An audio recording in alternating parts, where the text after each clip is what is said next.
A while ago, we started a hashtag so that we can have people join in on a community where we get to share people's beer/brewing experience and maybe even offer some advice/rate their beer. So that's what we're going to do right now. What beer do we have in front of us? So we've got two different brewers that sent us beer. One of them is a guy down in the Moscow area. I don't know if it's from exactly Moscow, but somewhere on the outskirts. It's about a 2-hour drive from here, so thank you so much for coming up for ingredients as well. But he has been brewing for a while now and started watching our channel a couple of years ago. And since he's been getting really into like homebrew competitions, and he's actually placed very well in some, and wanted to share some beer from, that would go to a competition, but since the whole COVID-19 thing is not gonna. All right. So let's put some beer in our face hole. Yeah, you might notice that this is not full. There's a reason for that. We've already drank this beer. We did. But drinking it again is not going to be the worst thing in the world. I'm not going to complain about it. I have no preconceived notions about this beer at all. We have not already prejudged it or tasted it. Okay, so we do already know this beer is going to be a Northwest style IPA. It's got that subtle malty note without being too sweet, probably meaning that there's some sort of caramel components to it, but it's definitely not overbearing and in balance with the other malts that are there. No, definitely really great old school Pacific Northwest hop profile to it. Mm-hmm. I kind of say it's eating a grapefruit in a pine tree type of thing. That's about right. It's so reminiscent of like what you expected. So you mentioned when the first time we tasted all this, you mentioned Ninkasi's tastes like purple. Mm-hmm. And Ninkasi's like that prodigal Northwest IPA kind of realm and how they brew to me. And this is it screams Ninkasi in terms of how it's made.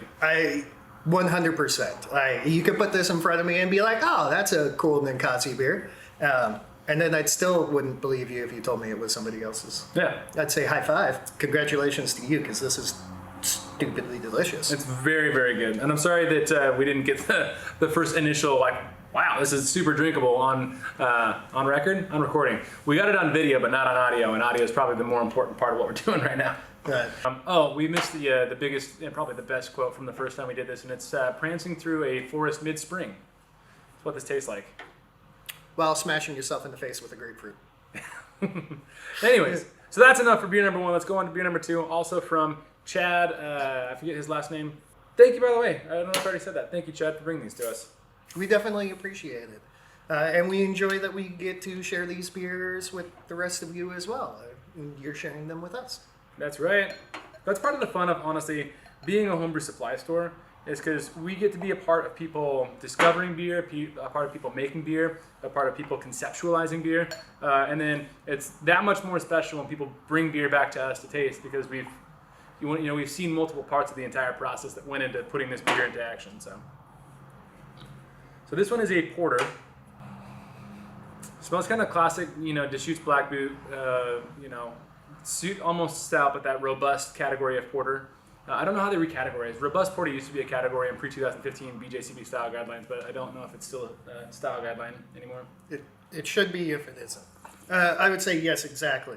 On that cusp of American and robust porter. Yeah. Right there. Right, that perfect Black Butte-ness. Yeah, on the nose I got that. The nose. Yeah, I got that immediate like coffee and coffee drying like roast assertion that you get off of that American style porter. But when I took a sip, let's see if you get the same flavor that I got.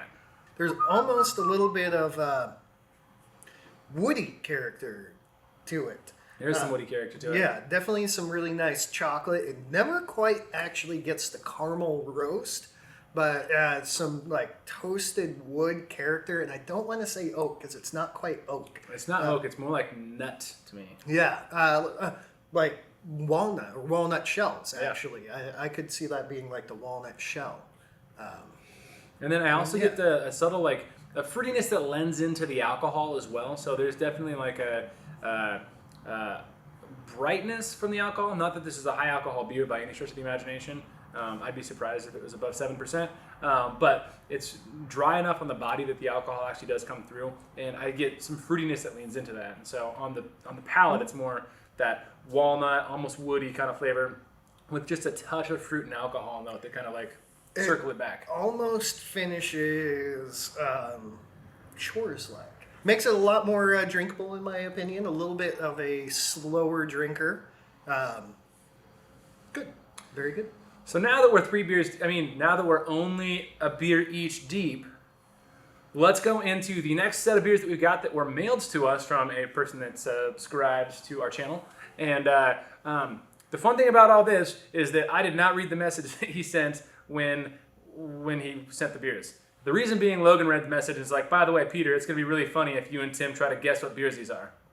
So we're going to try and guess what beers they are. We have 6 of them sitting in front of us. As far as we can tell, there's at least 2 different beers, possibly 3. We're going to find out, though. When we open them up, we're just going to have to see. Let's start with the lightest first. That usually makes sense. It's got carbonation. It's a good sign. That's a good sign. Kobe. We think these are the same beers, so we're going to try them and see if our hypothesis is correct. I'd be surprised if these were not the same beer. It does look like these are bottle conditioned. If I had to guess, I would say this is a wit beer.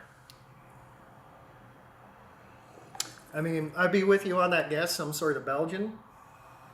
But I get some brightness, some citrusness. I also get some phenolics. Not 100% if I like all the phenolics that is in there, but like pear skin, pear tannins. If you were to kind of You get like some mush aggressiveness. up a pear or smell an overripe pear, that's the strongest flavor that I'm initially getting out of here. It does feel like there's some citrusiness. but I think it's don't know yeast citrusiness too. So I wouldn't be surprised if there was actually like Brett or something like that in this. And it is very dry, bone dry. Same beer. Yours smells more pungent than mine. It's the same beer for sure. I'm going to say this is either a grisette or or some sort of a wild ale. I hope it's not like, hey, this is my IPA guy. There's something that's producing phenols that are drying and they create a mouthfeel. Okay, so they're actually stripping the palate a little bit, not in a bad way necessarily, but if it's unintentional, then it would be in a bad way. If it is Brett, it's very young in its Brett fermentation, I would personally say. Which basically means that these good flavors are going to continue to develop, which will be really nice. And there's some lemoniness too. There's a lot going on there, which makes me think it's a long-term aged beer. This beer, I would guess, has been sitting for a good amount of time and allowed some extra stuff to kind of take hold. Hopefully unintentionally. If not, it's still a tasty beer. So. If it's not, let it sit and go. Yeah. And he's talking about its aged a long time, where I said it's young and Brett. Young and Brett does not mean that it's a young beer. Right, yeah. I'm saying this is definitely not like a 3-week-old beer. This, No, I would say probably minimum of 3 months. And then there could be anywhere beyond in the Brett life cycle. That actually would make sense. If this is a 3-month-old beer, if Brett was accidentally introduced somewhere in there at 3 months, you start to get this presentation from it. As well as Brett could only be in there for about a month. Again, it's a monster. It does what it wants to do, and you just kind of hope it's going to be delicious. And I would let this sit for a little bit longer, see how this develops. Let's move on to what we think. Let's do one of these and one of these. See if they're the same. See if they're the same or different. And then I would assume that they're different. By the way, what we're basing this off of is a light that we shone through the bottle to see what color they were. Mine's dark. Mine's dark. Is yours dark? Mine's dark. Pretty close. Pretty close. Pardon me. I smell chocolate immediately. There's a little bit of almost a hay character. It tastes really good. I would say if I don't know if there's any other flavors in there, but I would say that this beer definitely has a phenomenal chocolate quality. I would venture to guess that chocolate is additionally added and it's not just from chocolate malts. I think this is a flavored beer. There It is... definitely has a mouthfeel. Yeah. There's a little bit of a sour quality going on in this in particular beer. I don't know if that's intentional or not, but it feels like it's starting to present acid a little bit in here. You're getting some nice, sweet, chocolatey flavors, and there's a little bit of almost lemon overtone, or if you put lemon rind into a shot of espresso. Definitely It's a good not flavor. unenjoyable at all. I am enjoying what's coming out of this. Again, with the other beer, if this is what I think it is, and I do think it's also Brettanomyces, I would like to see some time on this because this is actually developing into a good little sour dark beer, which is not easy to do. I enjoy this. This is really good. Trade. Let's see if we have the same beer. I believe this is the same beer. There's that same little bit of hay over the top of roastiness on the nose. No. No, yours has a. This is This one. different. This one actually does have some barnyard character. Yeah. I think tasting these two side by side, I think that the Brettanomyces came conditioning. That came post after bottling. I would eventually guess that these were attempting to be the same beer, but this one Yes. definitely has that. I got that immediately. I got that barnyard flavor. Whereas on that one, I mean, that one's. I was trying to pick out when you're saying it was like lemon, like no. It is not in this bottle. Yeah. These feel like the same beers to me. The same really good chocolatiness, and it's presented a lot more in this one. Really good chocolate, really good mouthfeel. I would venture to say this is like an oatmeal or a chocolate milk stout. Yeah. Be my first guesses. That really feels like it has Brettanomyces in it. That could be on purpose. Maybe he bottled with Brettanomyces, which is an awesome thing to do, especially in dark beers. Or maybe he just made a beer that got Brett in it at some point in time, and now it's slowly creeping its way through other beers. I would like to see this with age. I Oh, would yeah, for sure. love to see that fully develop into that good, sour, dark chocolatiness that it could. Because there is some, Extra funk. there are some great flavors that are starting to develop with that Brett. Both of these are super drinkable, and if it is an accidental Brett infection, just let it go. It's gonna be fine. There's nothing like super off-putting about the beer, but it just definitely has some Brett in it. And he should know a thing or two because he had a super strain of Brett infecting his house for a while, which made all of his beers accidentally awesome. If this is what yours is presenting like, you need to do an open ferment saison now. Just turn everything into Brett. Do it, because that is tasting like it's going to be a very phenomenal sour beer in it. Time for some bread and butter. Let's put our palate, our taste buds, and our theories to the test by opening the last two bottles and finding out if they're the same as the previous two bottles. All right, so here we are. We have this. We separated them out there on this. So theoretically, we are going to start with the same two dark beers that we did last time. In theory. So again, I'm going to notice straight off, at least on the head quality, that we poured between this. We're both taking an active aromatic pour, which means pouring down into the center to release all of the good num-nums. Release the Kraken. Exactly. Same thing happened with the beer before. You had a really good head retention where mine fell very quickly. This doesn't mean they're different beers, but it's an interesting note. Oh, wow. This is a different beer. Is yours still like barnyardy? No. Is yours? No, mine's neutral. Oh, wow. So that must be three different beers. I would say 4. These are not the same. Oh, interesting. That one's like This is coffee. This Yeah. is coffee added to it 100%. And the way that smells, it's probably cold brew coffee. This beer is wildly different than any of the other dark beers that we have tasted. I think mine's the same as the last one I tasted. Okay. That same chocolate note. So now I'm wondering if you had one beer that carried over an infection maybe from adding the coffee. Maybe it was cold brewed, something got in it. Some of the bottles are a little bit awry. The first two are definitely different because yours was like. So this is interesting right now. That was this one? Yeah, this is a different beer than the other 4 that we have been given, but I don't know that it was intended to be different. The flavor is huge chocolate, though. It's vanilla. Sweet, it's vanilla, it's chocolate.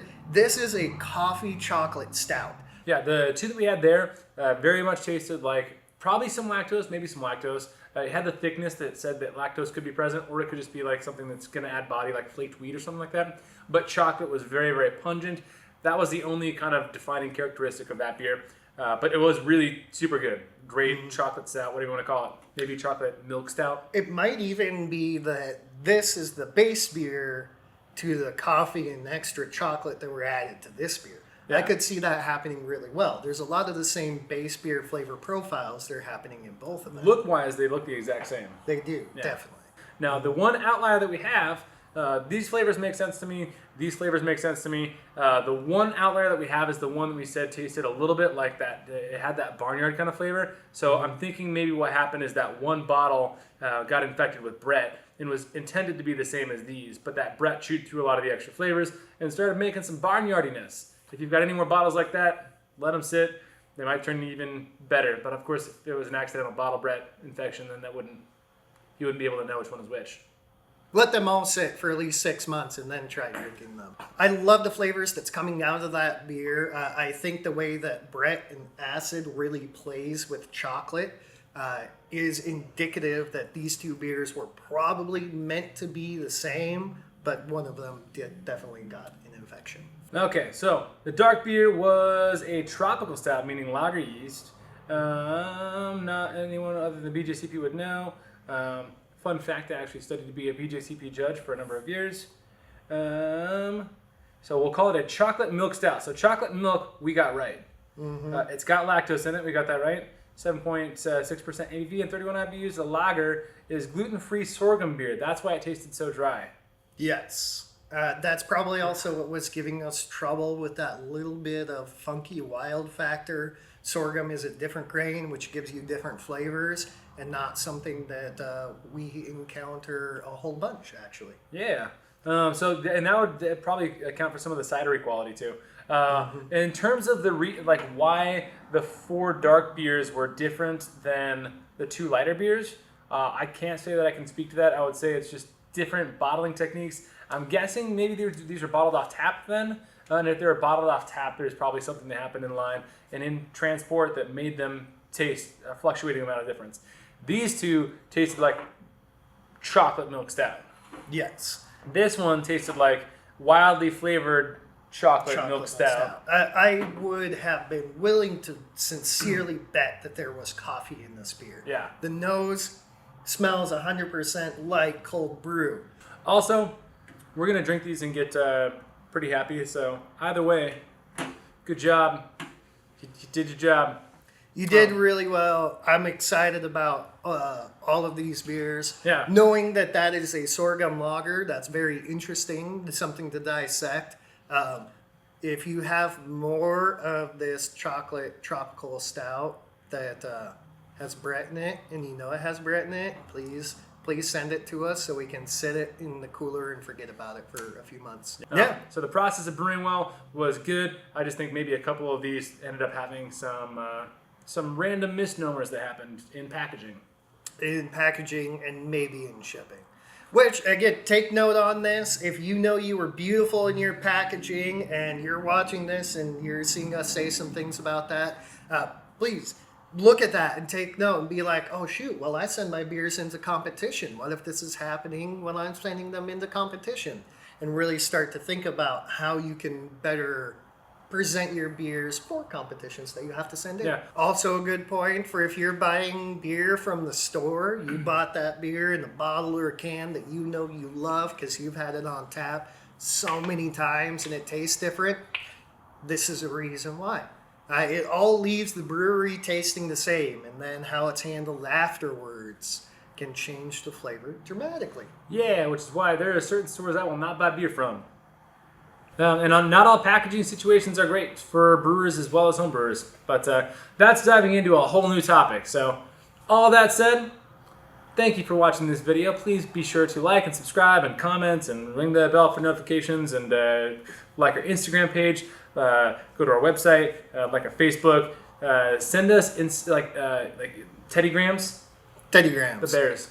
Also, edible arrangements. That's fantastic. Definitely. Yeah. Definitely. And beer. Let's not forget about this. Do Send that. us beer. Yep. To rate.